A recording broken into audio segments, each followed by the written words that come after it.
웹사이트 트래픽 스트레스 테스트 하는 것에 대해서 살펴보도록 하겠습니다. 테스트에서 사용할 것은 무료임에도 불구하고 아주 양질의 테스트를 제공해주는 loader.io라는 것을 사용하는 것으로 가정하고 설명을 하도록 하겠습니다. loader.io에 대해서 간략히 소개를 드리자면 URL은 화면에 지금 보이는 것과 같고요. 공짜로 테스팅 서비스를 제공을 해줍니다. 어떤 웹페이지나 웹 애플리케이션이나 혹은 API 서버들이 있을 때 수만 건의 동시 다발적인 커넥션을 가함으로써 스트레스 테스트를 해주는 것이죠. 회원가입이 아직 안 돼 있다면 회원가입 버튼을 이렇게 눌러주시면 되겠습니다. Sign up now 버튼을 누르시면 되고, 그래 아래와 같은 화면이 보일 건데요. Plans and Pricing 이라고 되어 있는 것에서 원하는 것을 선택하시면 되겠습니다. 나는 유료 버전을 그래도 쓰고 싶어 하면은 유료 버전 사용을 하시면 되겠고, 무료를 쓰고 싶다 그럼 맨 왼쪽에 있는 free라고 써 있는 게 무료입니다. 좀 제한사항이 있죠. 원 타겟 호스트에 한정되어 있고, 원 미닛 테스트까지만 가능하고, 두 개의 URL만, 한 개의 테스트당 두 개의 URL만 가능하다는 거. 자, 어쨌든 요 free로 해서 진행을 해보도록 하겠습니다. Sign up now 버튼을 클릭합니다. 그러면 이제 정보를 입력하라고 하는데요. 컴퍼니, 이메일, 패스워드 다 원하는 정보를 다 입력하시면 되겠고, 마지막에 있는 Sign up 버튼을 클릭함으로써 회원 가입 과정을 마칠 수 있습니다.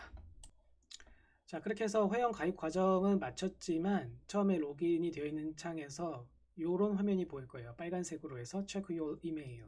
그러니까 너에게 이메일을 하나 보냈으니까 확인해. 그래야 우리가 너가 정말 이 이메일이 네가 주인이 맞다는 걸 확인할 수 있을 것 같아. 그냥 바꿔 얘기하면 나 네 못 믿겠어. 네 누구야? 확인 좀 해줘 라는 뜻이죠. 자신이 방금 회원 가입할 때 사용했던 그 이메일로 들어가서 보면 이런 메일이 와 있을 건데요.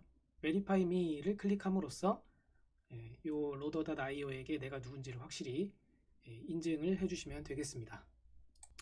회원가입 절차를 이메일 인증 과정까지 해서 마무리까지 잘 마쳤다면 이제 로그인한 화면상에서 상단에 타깃 호스트라는 탭이 있습니다. 이것을 누른 상태에서 가운데 요 대문짝만하게 뉴 호스트라는 버튼이 보일 것인데요. 이것은 우리가 처음 회원가입을 막 했기 때문에 아직 타깃 호스트, 그러니까 타깃이라는 게 여기서 지칭하는 것은 말 그대로 테스트해보고 싶은 그 타깃을 의미하는 거예요. 어떤 녀석을 테스트해보고 싶니? 어떤 웹사이트, 어떤 웹 어플리케이션을 테스트해보고 싶니? 라는 것인데요. 그 타겟 호스트를 아직 우리는 아무것도 지정한 적이 없겠죠. 이제 막 회원가입했는데요. 그렇죠?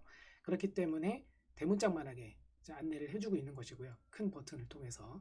물론 이미 회원가입을 이전에 진작해놨고 또 타겟 호스트를 이전에 이미 입력해 본 적이 있다 하는 사람들은 화면에 보이는 게 좀 다를 거예요. 이미 호스트가 있을 테니까 호스트 목록이 화면에 먼저 보일 것이고, 뉴 호스트를 추가하는 버튼, 이 버튼은 좀 조그마하게 보이게 될 것입니다.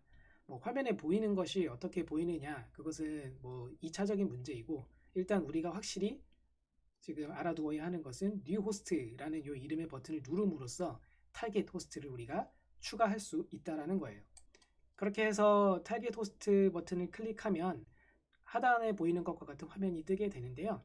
여기서 도메인 부분에 그 타겟 호스트의 도메인 주소를 입력을 하면 되겠습니다. 예를 들자면 targetdomain.com 땡땡80 이렇게 써놨는데요. 뒤에 땡땡80 부분은 포트 번호에 해당이 되지요. 보통 80번에 해당되는 포트 번호는 오른쪽 힌트 부분에서도 알려주고 있다시피 HTTP로서 접속을 할 때, 소위 말하는 보통 웹사이트에 접속을 할 때는 포트 번호 80번을 사용해서 우리가 접속을 하죠. HTTPS에는 443번을 보통 사용을 합니다. 그래서 사람들이 많이 사용하는 이런 80번이나 443번 같은 경우에는 굳이 네가 포트 번호를 다 써놓지 않아도 우리가 알아서 그건 찾아낼 수 있어 라고 힌트를 준 것이긴 한데요. 개인적으로는 포트 번호를 그렇더라도 명시해 주는 것이 확실히 더 좋다고 생각합니다. 그래서 targetdomain.com 땡땡80까지 해서 포트 번호까지 명시를 한 것이고요. 그런 후 아래에 next verify 버튼을 클릭합니다. 그러면 이 화면이 뜨게 되는데요. 화면 상단에 target verification 땡땡 하고서 방금 입력했던 그 도메인이 여기 뜨게 될 거예요. 도메인 주소가. 그러면 그 바로 아래에 탭이 두 개가 있습니다. Verify over HTTP라는 게 있고 Verify over DNS라는 게 있어요. 아니 지금 나는 테스트하려고 타겟 도메인을 입력했는데 갑자기 웬 베리피케이션이야? 라고 의문이 들 수 있는데요. 여기서 왜 베리피케이션이 필요하냐면 솔직히 말해서 내가 테스트를 하고 싶은 도메인이 정말 내 건지 누가 알 수 있겠어요? 예를 들어서 A라는 사용자가 악의적인 목적으로 B라는 사용자가 운영하고 있는 도메인을 공격하기 위해서 이 loader.io를 쓸 수 있지 않을까요? 그렇기 때문에 이 베리피케이션 과정을 거치는 거예요. 이거 너가 정말 운영하는 도메인 맞아? 이거 문제 생기더라도 네가 책임질 수 있는 그 도메인 맞아? 라고 확인 절차를 거치는 것이지요. 근데 그 확인 절차를 거칠 때 두 가지 방식으로 할 수가 있다라는 것인데요. 여기 두 가지 방식 중에서 DNS, 도메인 네임 시스템이죠. DNS를 사용을 해서 베리피케이션 할 수도 있겠으나 이것은 본 영상에서는 배제하고 첫 번째 있는 Verify over HTTP로 설명을 이어가도록 하겠습니다. 왜냐하면 이 두 번째 있는 그 선택지는 유료예요. 나와 있죠. 따로 그 도움말을 찾아가 보시면 찾으실 수 있습니다. 이것은 paid plan, 그러니까 유료 서비스에서 가능한 것이니까 우리는 무료로 가능한 이 Verify over HTTP에 대해서 설명을 이어가도록 하겠습니다. 그러면 이 탭에서 첫 번째 스텝은 뭐냐면 이 파일을 네가 일단 받아가 라는 것이거든요. 이 파일을 다운로드 버튼을 누름으로써 여러분들이 컴퓨터, 로컬 컴퓨터에 받으십시오. 그러면 파일이 이렇게 잘 다운이 받아졌을 것이고요. 이것은 그냥 텍스트 파일입니다. 확장자도 .txt니까 쉽게 우리는 알아볼 수 있죠. 그냥 텍스트에 불과할 뿐 그 이상 그 이하도 아닙니다. 이 파일을 이제 어떻게 할 것이냐, 여기 스텝 2에서 나와 있죠. Upload the file to your server. 그러니까 내가 테스트하고자 하는 그 타겟 도메인 서버 있잖아요. 그곳에다가 이 파일을 업로드 해달라는 거예요. 그래서 예를 들자면 APM이라는 소프트웨어를 사용해서 내가 아파치를 사용해서 서버 웹사이트를 운영 중이다. 그럼 거기 hpdocs라는 디렉토리 안에 이 파일을 위치시켜주면 되는 것이죠. 그렇게 나의 그 타겟 도메인에 해당되는 그 공간에 이 텍스트 파일을 위치시켜 주시고 그런 후 해당하는 URL을 클릭하십시오. 그곳에 내가 위치시켰으면 이 .txt 파일을 클릭하시면 되고 HTML로서 그곳에 업로드를 하셨다면 HTML이라고 확장자로 되어진 이곳을 클릭하시면 되겠죠. 하지만 그냥 업로드하는 게 제일 간편한 방법이니까 이 txt 파일을 이 apm 셋업에 htdocs 디렉토리에 잘 올려놨다면 카피를 해놨다면 이 .txt라는 URL을 클릭하면 화면 하단과 같이 접속한 곳에 요 로더 IO 빼기 머시기 해가지고 이런 화면이 보이게 될 거예요. 그러면 이것은 업로드가 잘 됐구나 라고 우리가 눈으로 확인을 할 수가 있는 것입니다. 그렇게 확인까지 다 거쳤으면 실제로 이제 loader.io로 하여금 이제 너도 확인해봐 라는 뜻에서 verify 버튼을 클릭하시면 되겠습니다. 당연한 얘기지만 APM 셋업이 아니라 다른 도구를 사용해서 웹사이트를 운영하고 있는 경우엔 당연히 그 사이트를 운영하고 있는 운영자 입장에선 이 targetdomain.com 저는 이렇게 썼지만 해당하는 자신이 테스트하고자 하는 그 URL 도메인 안에서 어느 위치에 txt 파일을 위치시켜야 될지는 이미 잘 알고 있을 거라고 생각이 듭니다. 그 위치에만 잘 위치시켜 두셨다면 이 verification 과정은 문제없이 잘 진행이 될 것입니다. loader.io가 베리피케이션을 다 끝내고 나면 이런 화면이 보이게 될 거예요. 가운데 초록색이 눈에 확 띄죠. Congrats, 축하해, 짝짝짝. 너의 타겟 베리피케이션이 잘 끝났어. 그런 다음에 뭐 앞서 봤던 그 화면이 그대로 뜨고 있고요. 그냥 한번 쭉 훑어보시면 되는 거고, 화면 하단에 New Test라는 버튼을 클릭함으로써 방금 우리가 베리피케이션을 끝낸 그 타겟 호스트에 대해서 테스트를 드디어 시작할 수 있습니다. 테스트를 위한 몇 가지 설정을 이제 먼저 해야 되는데요. Add New Test라는 거 아래에 Name이라고 해서 테스트 세팅즈의 Name이라는 부분에 우리가 할 테스트에 대한 이름을 입력을 해주게 되어 있습니다. 자유롭게 입력해 주시면 되겠고요. 그 다음에 두 번째 스텝은 오른쪽에 이 Notes라는 부분에다가 이 테스트에 대한 말 그대로 노트 자유롭게 기술을 하시면 되겠어요. 이것은 프로그래밍으로 치면 주석 같은 그런 부분이라서 실제 설정이 뭔가 바뀌는 부분은 아니고 메타데이터에 해당되는 것이니까 자유롭게 기입을 해주시면 되겠고 원하지 않으면 비워둬도 됩니다. 세 번째 스텝은 요 테스트 타입을 선택해 주시는 거예요. 요 테스트 타입은 크게 세 종류 중에서 선택을 할 수가 있는데요. 첫 번째 거는 클라이언트 per test, 두 번째 거는 클라이언트 per second, 세 번째 거는 maintain client load라고 되어 있고 각각에 대한 설명은 그 오른쪽에 나와 있습니다. 이 부분은 여러분이 해보실 때 직접 요 테스트 타입을 바꾸시면 그 오른쪽에 설명이 잘 나와 있게 되고요. 그것을 모아서 한 번에 요 화면에서 출력을 해본 것입니다. 좀 더 자세한 설명은 물음표 버튼을 클릭함으로써 설명을 볼 수 있고요. 간단하게만 요약을 해드리자면 클라이언트 per test는 말 그대로 테스트 한 번이 수행이 될 때 그 클라이언트 총량을 우리가 정하는 거예요. 그리고 클라이언트 per second는 총량을 우리가 지정을 하는 것이 아니라 1초 단위로 몇 개의 클라이언트를 투입하고 싶어? 라는 것을 우리가 지정을 하는 것입니다.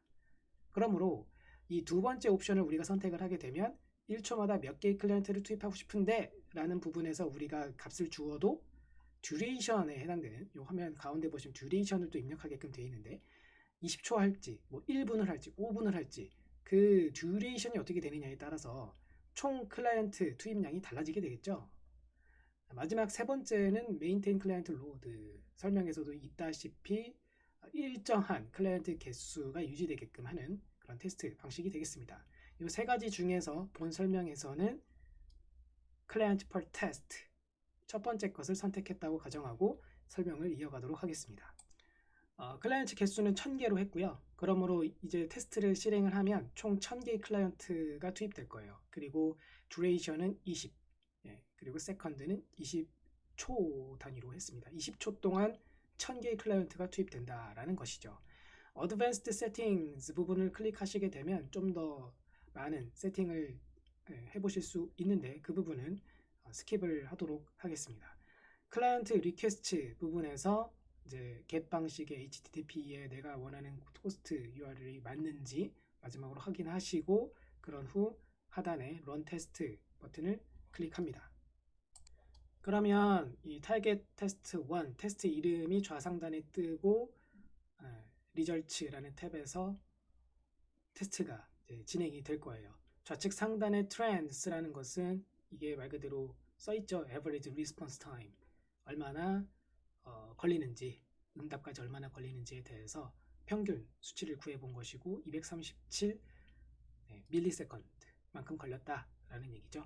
언제 그 테스트가 수행됐는지 날짜랑 시분초까지 나와 있습니다. 그리고 아래 보이는 요 그래프를 통해서 우리가 총 테스트 결과가 어떠한지 좌측에서 우측으로 시간이 흘러간 것이고요. 20초 동안 테스트가 진행이 되었고 세로축은 두 가지 그래프가 있기 때문에 이 두 가지 요 선에 대해서 각각 왼쪽 거는 요 파란색 선에 대한 그 어떤 의미인지를 표시하고 있는 것이고 오른쪽에 있는 요 축은 요 초록색 선에 대한 수치가 어떤 수치인지를 지금 의미하고 있는 것입니다.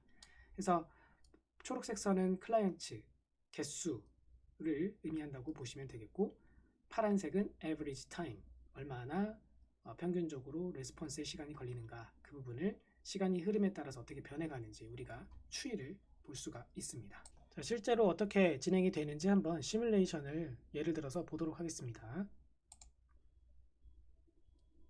자, 테스트를 시작을 하면 이런 식으로 시간이 흘러감에 따라서 이렇게 축이 점점 생기죠. 시간이 흘러가면서 시간값 축이 생기면서 테스트가 진행이 되는 걸 알 수가 있고 이렇게 마우스를 갖다 대면 실제 그 값이 어떤 값인지까지 보이게 됩니다.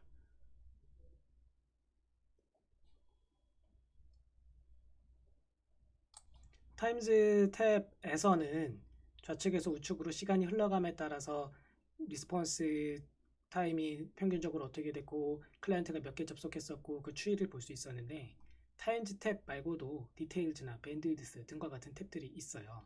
디테일즈 탭에서는 화면에 보이고 있는 것처럼 여러 가지 색깔별로 해서 이 각각의 이벤트들이 몇 번씩 일어났나를 좌측에서 우측으로 시간이 흘러감에 따라 볼 수가 있습니다. 각각의 그 색깔별로 그 그래프 위에 마우스를 갖다 대면 디테일한 정보를 볼 수 있고요. 예를 들자면 2초에서 3초 사이에 1초 동안 54개의 석세스 이벤트가 발생했어 라고 해석을 할 수 있겠네요. 밴드위드스 탭을 통해서는 얼마나 많은 양의 데이터가 오고 갔나에 대해서 그 추이를 또 볼 수가 있습니다. 그래서 지금까지 본 것처럼 만약 내가 운영하고 있는, 관리하고 있는 웹사이트가 있고 이곳에 대해서 스트레스 테스트를 해보고 싶다. 그런 경우에는 정말 간편하게 loader.io를 사용해서 테스트를 해볼 수 있을 것이에요.